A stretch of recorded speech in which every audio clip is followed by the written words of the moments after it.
Bismillahirrahmanirrahim. Assalamu alaikum everyone. Welcome to my YouTube channel. In this video, we will discuss This Morning from a Dewy Motorway, which is an important poem written by Seamus Heaney. Seamus Heaney एक Irish playwright थे, poet थे और critic थे। Seamus Heaney ने ये poem लिखी this morning from a dewy motorway, जो कि बहुत ही इंपॉर्टेंट पोएम है। और इस टॉपिक के नोट्स आपको वीडियो के डिस्क्रिप्शन बॉक्स में एक पीडीएफ लिंक के साथ में मिल जाएंगे। शुरू करते हैं आज की हमारी वीडियो। सबसे पहले हम देखते हैं Seamus Heaney का इंट्रोडक्शन। Seamus Heaney एक बहुत ही इम्पॉर्टेंट और फेमस पोइट रह चुके हैं 20th सेंचुरी के। Seamus Heaney, जिनका पूरा नाम Seamus Justin Heaney है, वो एक आयरिश पोइट, प्रोफेसर, प्लेराइट और ट्रांसलेटर थे। आयरिश पोइट थे जिन्होंने एक इम्पॉर्टेंट जो है और नोटेबल वर्क लिखा this morning from a dewy motor. इसके अलावा और भी बहुत सारी पोएम्स हैं जो कि उन्होंने आयरिश रूरल लाइफ को रिप्रेजेंट किया है उन पोएम्स के अंदर। और उसके अलावा जो आयरिश और आयरलैंड की जो हिस्ट्री है उसको भी रिप्रेजेंट किया है, और जो नेचुरल ब्यूटी है साउथ आयरलैंड की उसको भी रिप्रेजेंट किया है। Seamus Heaney को 1995 में नोबेल प्राइज़ दिया गया था लिटरेचर के लिए, और 2006 में उन्होंने टीएस इलियट प्राइज़ पोइट्री के अंदर TS Eliot prize in poetry ये भी अचीव किया था, जीता था। Seamus Heaney की जो इम्पोर्टेंट पोएम्स हैं, मेजर वर्क्स, उनमें है death of a naturalist, wintering out और नॉर्थ। बैकग्राउंड देख लेते हैं इस पोएम का। ये जो पोएम है the morning from a dewy motorway, ये उस पीरियड में लिखी गई थी जब आयरलैंड के अंदर पॉलिटिकल कॉन्फ्लिक्ट्स चल रहे थे। नॉर्दर्न आयरलैंड में पॉलिटिकल कॉन्फ्लिक्ट्स चल रहे थे, और ये जो पीरियड था 1960 से 1990 तक जारी रहा, और इस पीरियड को ट्रबल्स का नाम दिया गया। और ये जो पीरियड था आयरलैंड के लिए पीरियड ऑफ स्ट्रगल का नाम दिया गया इस पीरियड को, क्योंकि इस पीरियड के अंदर सिविल वॉर्स हुई थी।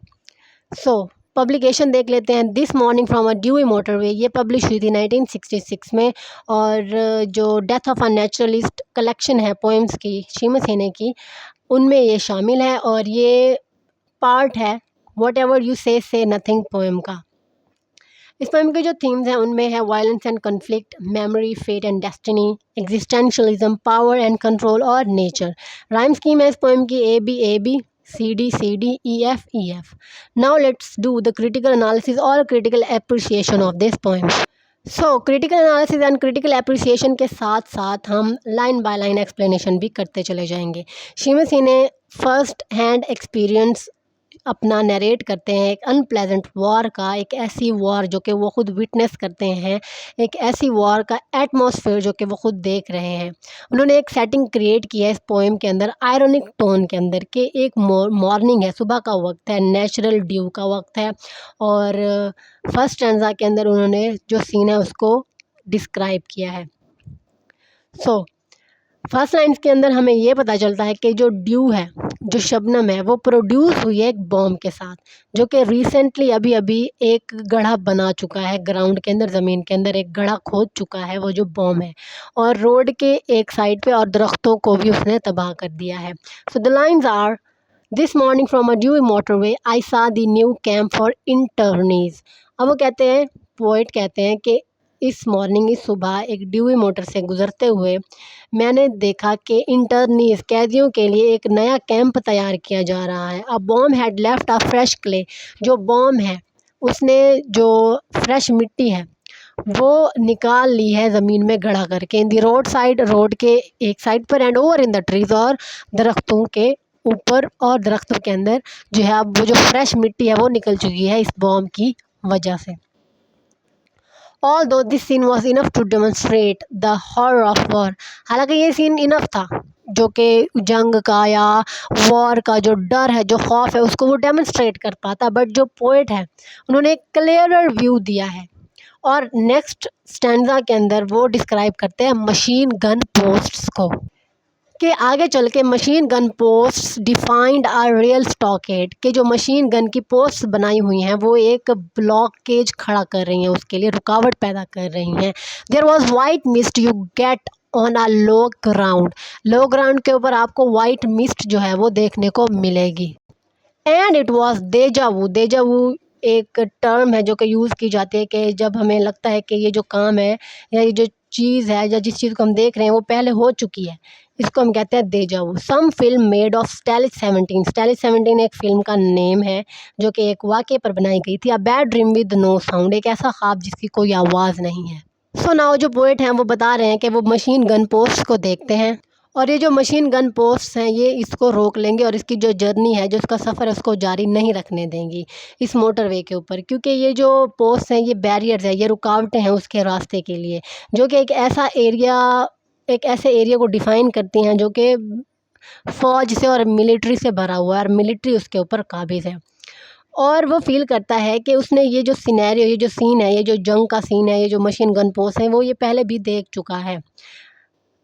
देजा वू, देजा वू इसने इस वजह से यूज़ किया कि ये एक फ्रेंच टर्म है जो कि रिप्रेजेंट करती है एक ऐसे आइडिया को जो कि हम ऑलरेडी एक्सपीरियंस कर चुके होते हैं, या फिर हमें ऐसा फ़ील होता है कि हम इसको ऑलरेडी एक्सपीरियंस कर चुके हैं और ये पहली मर्तबा हमारे साथ नहीं हो रहा।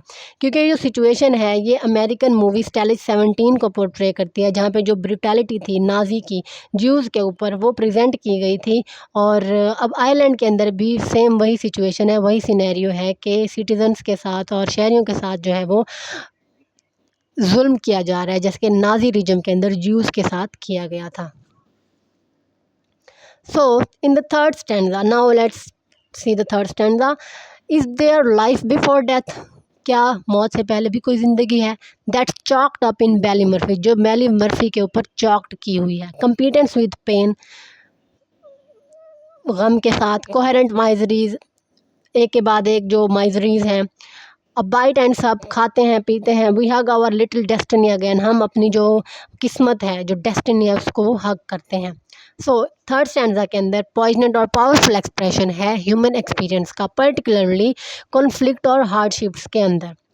यहाँ पे जो पोएट हैं वो पूछते हैं कि क्या यहाँ कोई लाइफ है, क्या यहाँ कोई ज़िंदगी है मौत से भी पहले, क्योंकि ये हमारी जो ज़िंदगी हम जी रहे हैं ये मौत से भी बदतर है। ये एक फ़िलासफ़िकल क्वेश्चन है जो कि पूरे पैसेज की टोन को सेट कर रहा है। ये एक क्वेश्चन है जो नेचर है एग्जिस्टेंस की, कि क्या हम वाक़ई में एग्ज़िस्ट करते हैं? क्या वाक़ई ये हमारी ज़िंदगी है, ये हमारी लाइफ़ है? क्योंकि यहाँ पे तो ज़िंदा रहने का कोई पॉइंट ही नहीं है, क्योंकि हम जो डेथ है, जो मौत है, उसको पहले से ही देख रहे हैं, फेस कर रहे हैं। और ये एग्जिस्टेंशलिज्म को रिप्रेजेंट करता है, ये एक फ़िलासफ़िकल बिलीफ है जो कि फ़ोकस करता है कि जो इंडिविजुअल एग्जिस्टेंस है, जो फ्रीडम है, जो रिस्पॉन्सिबिलिटी है, वो ह्यूमन बीइंग्स अपने हाथ में ही रखते हैं, कि ह्यूमन बीइंग्स के हाथ में ही सब कुछ है कि वो अपनी लाइफ़ को अच्छा गुज़ारें या बुरा गुज़ारें। वो अपनी लाइफ़ के डिसीजंस खुद लेने के ज़िम्मेदार हैं और वो अपने जो काम वो लाइफ़ में करेंगे उनके भी वो खुद ही ज़िम्मेदार होंगे। तो ये जो पैसेज है, ये जो स्टैंज़ा है, ये एग्जिस्टेंशलिज़्म के जो एक फ़िलासफ़िकल टर्म है उसको रिप्रेजेंट करता है। लेकिन पोएट यहाँ पे कहते हैं कि हमें कोई फ्री विल नहीं दी जा रही, हमें हमारी कोई मर्ज़ी से जीने नहीं दे रहा, और ये जो है हमारा कोई पॉइंट ही नहीं है ज़िंदा रहने का। बैलीमर्फी एक नेबरहुड है बेलफास्ट में, नॉर्दर्न आयरलैंड में, जो कि हेवीली अफेक्टेड थी इस ट्रबल्स की वजह से, इस पीरियड की वजह से, जो एक सेक्टेरियन कॉन्फ्लिक्ट का पीरियड था आयरलैंड में। ये जो फ्रेज़ है चाक्ड अप, ये रेफ़र करता है ग्रेव्स और मेमोरियल्स को, जो पिक्चर्स लगाई जाती हैं, जो डेड हो चुके होते हैं, जो मर चुके होते हैं, उनकी ये उस चीज़ को रिप्रेजेंट करता है। कंपीटेंस विद पेन, ये जो लाइन है ये सजेस्ट करती है कि जो लोग हैं बैलीमर्फी के अंदर, वो इतने स्किल्ड हो चुके हैं कि वो इस दर्द के साथ भी ज़िंदा रह सकते हैं, इन हार्डशिप्स के साथ भी ज़िंदा रह सकते हैं। ये एक ट्रेजिक कमेंट्री है कि किस तरह से उन्होंने इन सर्कमस्टांसेस के साथ जीना जो है वो सीख लिया है। Coherent miseries, bit and sup, we have our little destiny again. Coherent miseries एक पावरफुल ऑक्सीमोरॉन है। कोहेरेंट का मतलब है सेंस ऑफ ऑर्डर या लॉजिक, एक ऑर्डर के साथ जो मेजरीज हैं वो उनके पास आ रही हैं और वो उस पेन से सफ़र कर रहे हैं, और ये सजेस्ट करता है कि जो हार्डशिप्स हैं बैली मर्फी के अंदर, वो एक ऑर्गेनाइज्ड और सिस्टमैटिक वे में आ रही है, ना कि रैंडम और क्योटिक तरीके से।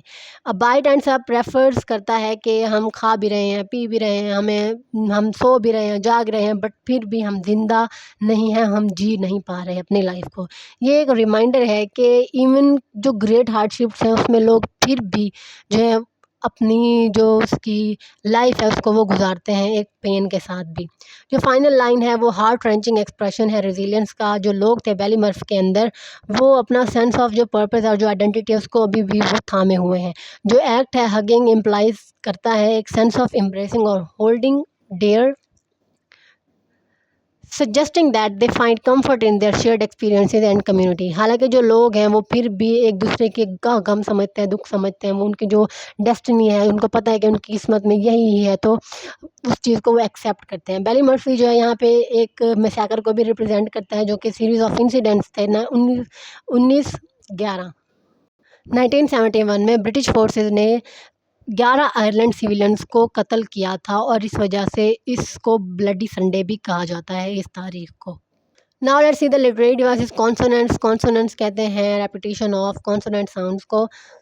This morning from a dewy motorway, जो कॉन्सोनेंट साउंड है ये रिपीट हो रही है। नेक्स्ट है सिंबलिज्म, अ बाइट एंड सब, ये सिंबलाइज करता है कंफर्ट फाइंड करना इवन हार्डशिप्स में भी। रिटोरिकल क्वेश्चन है यहाँ पे, is there life before death. Allusion है, बेली मर्फी का अल्यूजन जो है यहाँ पे यूज़ किया गया है 1971 में जो मैसेकर हुआ था उसको। ऑक्सीमोरॉन है इसमें, कोहेरेंट माइजरी, जिसमें कंबाइन किया गया है दो अपोजिंग आइडियाज़ को, जो कि ऑर्गेनाइज और सिस्टमेटिक नेचर को, जो सफरिंग की नेचर है उसको रिप्रेजेंट करता है। Imagery chalked up in Ballymurphy new camp for internees. उसके अलावा जो इमेजरी है वो है fresh clay, roadside, trees, in the trees, ये विविड इमेजरी क्रिएट करते हैं। नेक्स्ट है एंजॉयमेंट। एंजॉयमेंट में है competence with pain, coherent by there is a bite and sup, we have our little destiny again. Next है metaphor. Metaphor fresh clay, metaphor जो इसके अंदर यूज़ किया गया वो है फ्रेश क्ले, जो कि बॉम्ब की डिस्ट्रक्शन को फिर रिप्रेजेंट करता है।